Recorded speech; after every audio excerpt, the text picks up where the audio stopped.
Hi everybody, Doug here. Welcome back to yet another board game channel and yet another episode of Mansions of Madness 2nd Edition as we try to discover what lies within. We've got a murder mystery to solve and nothing truly horrible has happened yet, but we've only taken one turn. So we'll see what else happens. We are going to continue. Resume save game.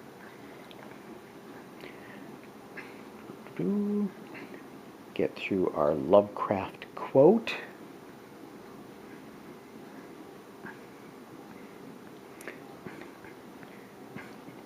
And there we are. We are back, and we are, of course, in the investigators phase.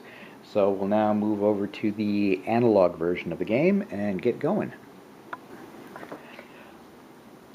Alright, our heroes have done a little bit of wandering around. It's also occurred to me I'm sort of splitting up the party, which I really shouldn't do, so I think I'm going to try to get them all together again. What we're going to do first is we're going to have Preston interact with the cat. We'll see what he has to do to keep the thing calm. So we will go to the app and we tap on it. The cat is crouched under a chair in the lounge. A silver key, which I'm sure we'll need, hangs from its collar. Every so often the cat's hair stands on end as it hisses a warning. So we can leave it alone, which will of course not use up an action. Or as an action we can catch the cat or befriend the cat. Looking at Preston, well, his agility is 4, and I'm guessing agility will come into it.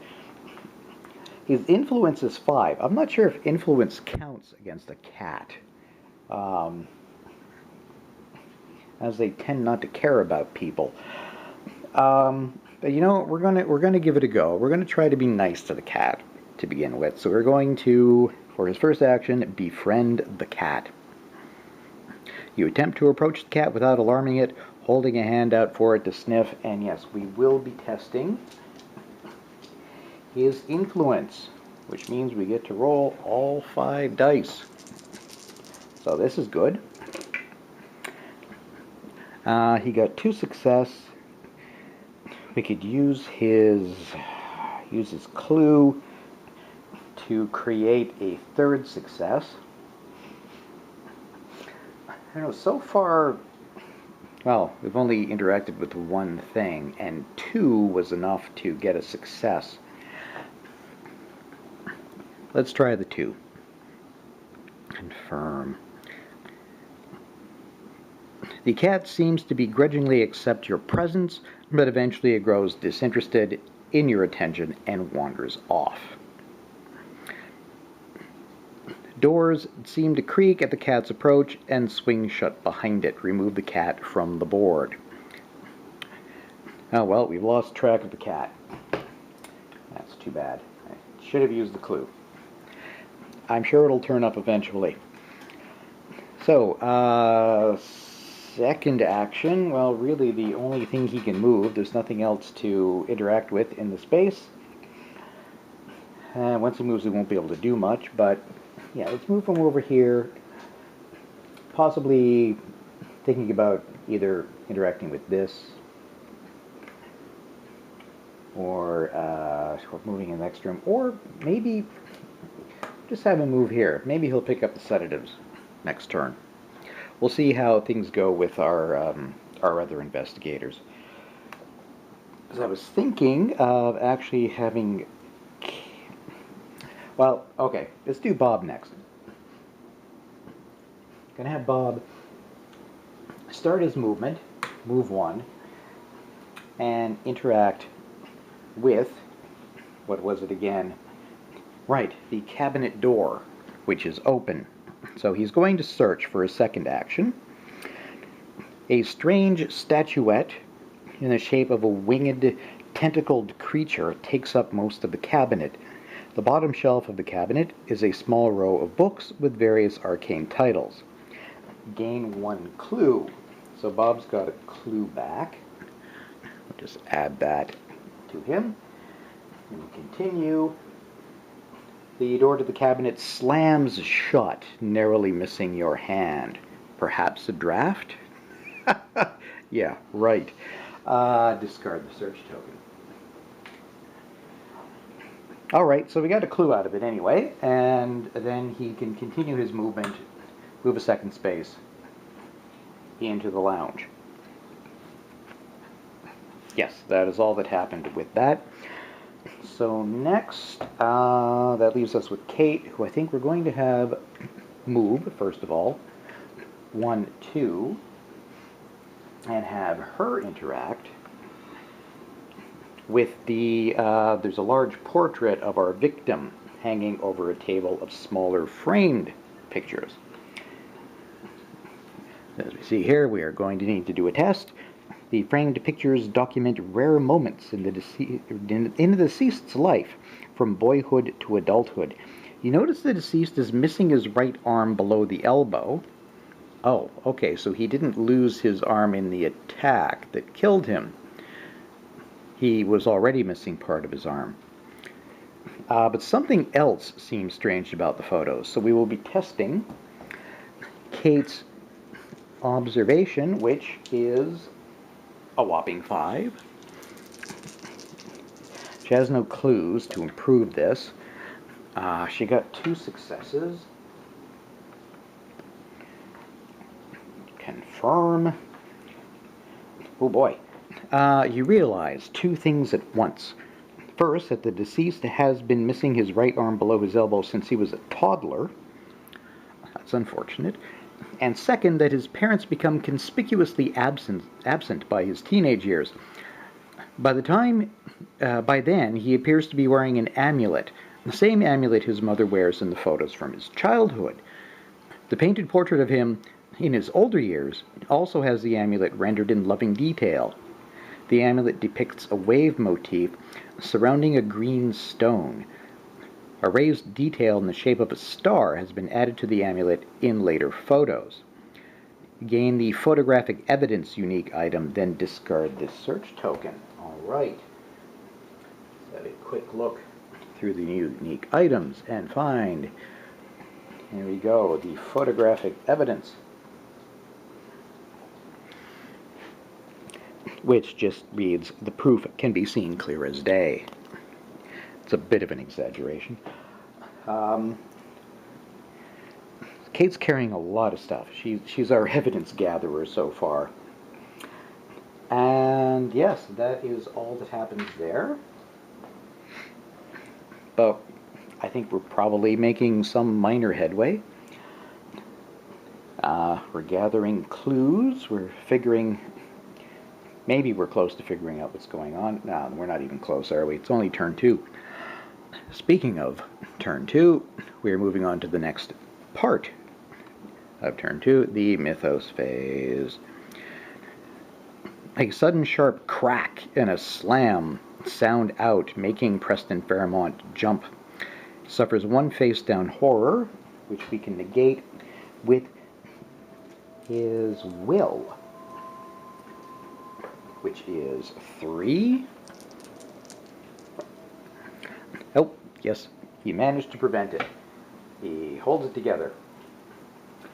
Oh, and that was everything. Well, let's move on to another turn then. All right. I'm just going to check the description for that. Door just leads to another room of the mansion. It's not the room with the mysterious whispers coming from behind it.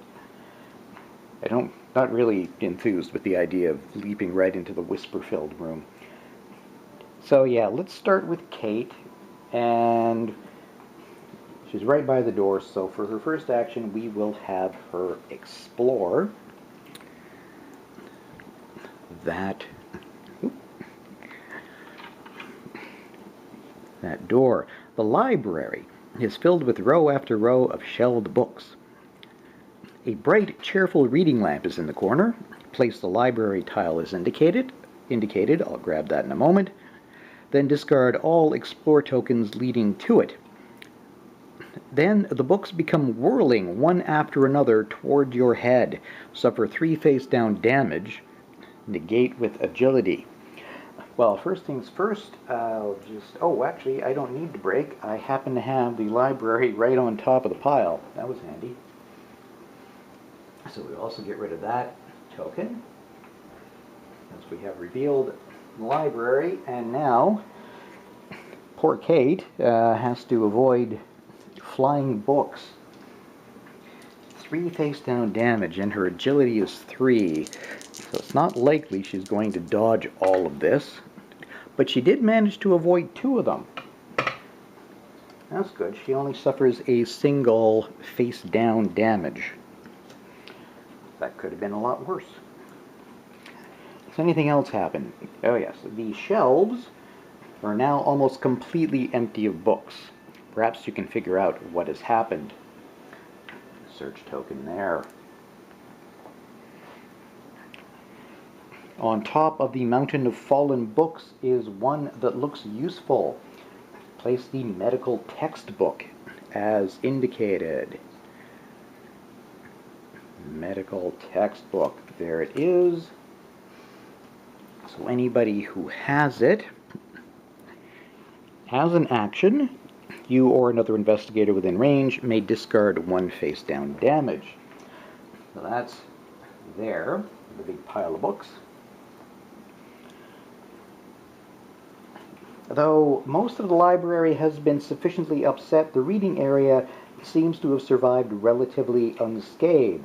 An old scroll there catches your eye. Place a shriveling spell as indicated. Hit the jackpot in this room, so maybe we can manage to pick everything up. So there's all our copies of the shriveling spell. We will shuffle and put one in this space here. Oh look, the cat grooms itself by one of the library's shelves. Cat is also in that space. You may move 1 space into the explored area. I think we'll go ahead and just do that. Then we're going to have our whole group moving through here because there's lots of stuff to investigate and pick up. Right, that was Kate's turn. Now, let's see, do I want to do Preston or Bob first? Well, let's move Bob first. For his first action, we are going to move him into this space, and then we'll see what he can do with the cat, as he also has 5 influence. So we'll choose the cat. Right, grooms itself on one of the library shelves, silver key hanging from its collar. The low rumble of purring is oddly comforting in the night. So we will again try to befriend the cat, which, yes, you attempt to approach the cat without alarming it, holding a hand out for it to sniff. We will be doing Bob's influence roll of 5. And he got 3 fails and 2 maybes. Going to go ahead and spend his clue and give us 1 success.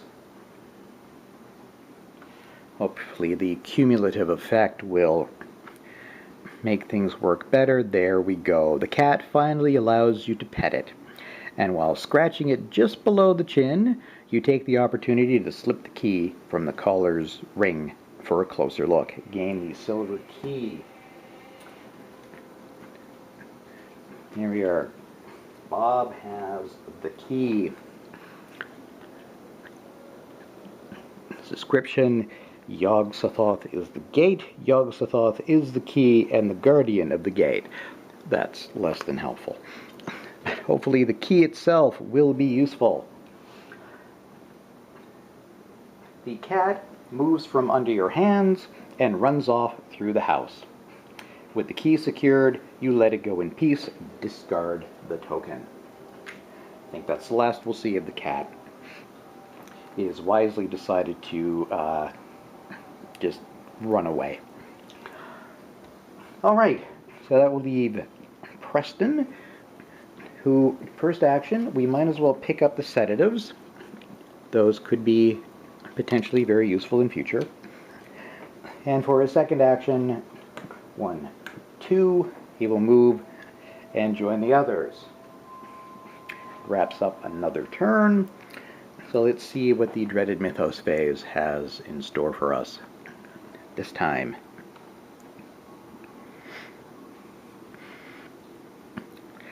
A keening wail comes from beneath the floor. The voice of an elderly man whispers in your ear. It calls for help. Escape before it is too late. Each investigator suffers 2 face-down horror. Negate with will. Well, start with Preston. With a will of 3. Ugh. Well, I'm going to go ahead and spend his clue to get at least 1 success, so he only suffers 1 face-down horror. Bob has a will of 4. Okay, Bob managed to shake it off completely, leaving us with Kate, who is will of 3. Oh, total fail there. Can't even change anything. So she gets 2 face-down horror. That's too bad. Maybe we can, maybe Bob can use the King James Bible to fix that. Lower her horror a bit. Alright, that was it. Oh, that was it entirely for the Mythos phase. Well, these turns are going pretty quickly, so let's do 1 more before we wrap up. Let's see, what do I want to do?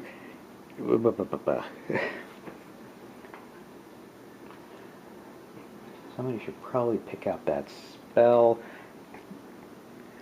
Well, Kate's going to be has the best lore. I think maybe other people should also have some spells. But I also want to examine that token in case it's anything useful. Well, first things first. Yeah, let's do what I said about Bob. Oh wait, he can do it to an investigator within range, so we don't have to do it right now while Kate is in the same space, or while he's in the same space. Alright, let's have...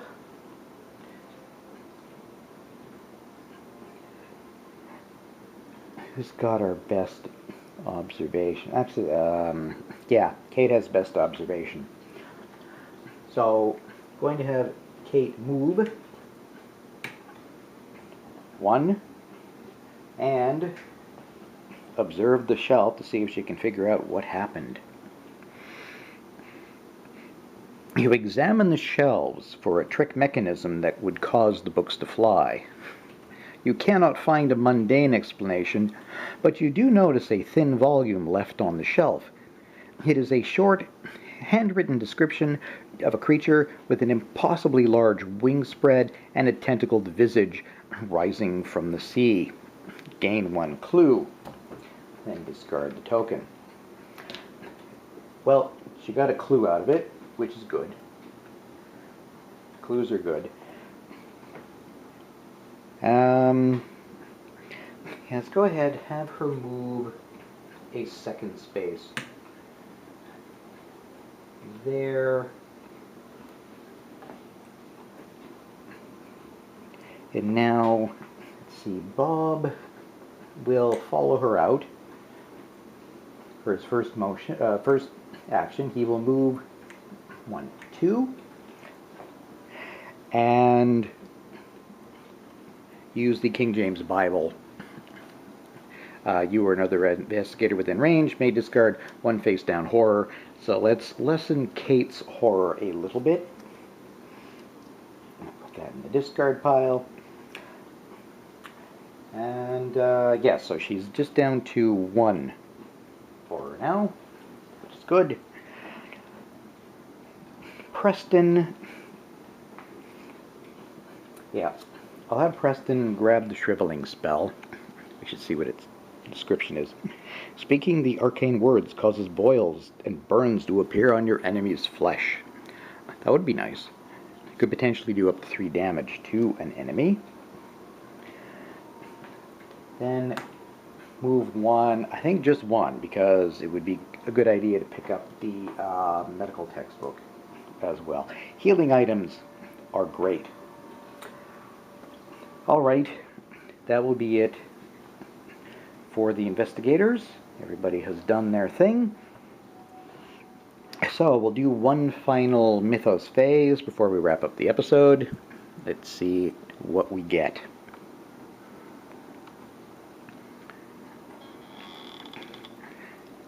Oh, enemy. The front door of the mansion creaks open and a robed figure slips in. I have come as you commanded. The figure calls out to the presence in the house. I will stop the meddlers. Spawn a dark druid as indicated. Alright, I will just pause for a moment and find a druid. Alright, here we go. The dark druid spawns right there.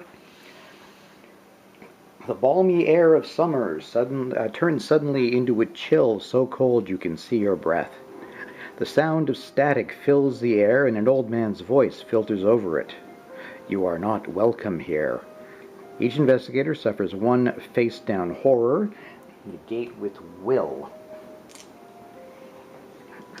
We're just trying to stop 1, so we only need a single success, which Preston did not get.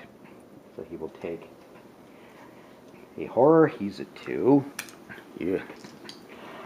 Bob has 4 will. Yes, he easily prevents it. And finally Kate with 3. And yes, she easily avoids it as well. So only Preston took a little bit of horror there. The strange giggling in the mansion suddenly stops. That's kind of a mixture of good and bad. What else happens? Okay. The Dark Druid moves up to 2 spaces to be within range of as many investigators as possible. Well, he's already within range, so he doesn't need to move. As it says, up to 2 spaces. So, he's good where he is. Then it attacks the investigator within range with the highest lore. So that is definitely going to be Kate. Monster attacks. The druid shouts into the night. You know too many evil secrets, and points directly at you. We're testing her influence, and we need 2 successes. She's only got an influence of 3. Fingers crossed. Hey, she got 2. If you pass, the druid howls in frustration at the night sky. If you fail, doesn't matter, our own allies would be okay. Everybody else would beat on her. That's... Well, I'm glad that didn't happen. Continue. Each investigator must resolve, a horror check against a monster within range. Horror check time, our first of this scenario. So yes, this will affect both Bob and Kate. Solve a horror check. Oh, well that sucks. We don't get to prevent it. The druid is emaciated with skin twisted by ritual scars and oozing bites. You fear the sight will remain in your mind forever. Suffer 1 face-down horror. They each just get it. Boom, like that. No chance to fight it. And that we'll end that Mythos phase, and that will end this episode. Let's just save and quit. Alright, well, we're inching our way through the house. We found a couple of bits of information. Kate's got 2 bits of evidence, which I'm sure will come into play. Next turn, I think we'll probably have to have somebody deal with the druid. Didn't go too badly. It took us right until the end of this last turn to actually get a horrible thing come at us. So, yeah, hopefully we can keep up not getting mobbed. Oh, thanks everybody for watching. Thanks for liking, subscribing, commenting, both here, both on YouTube and Board Game Geek. It's very much appreciated. And I will see you next time for yet another episode of Mansions of Madness 2nd Edition, as we try to discover what lies within. See you then.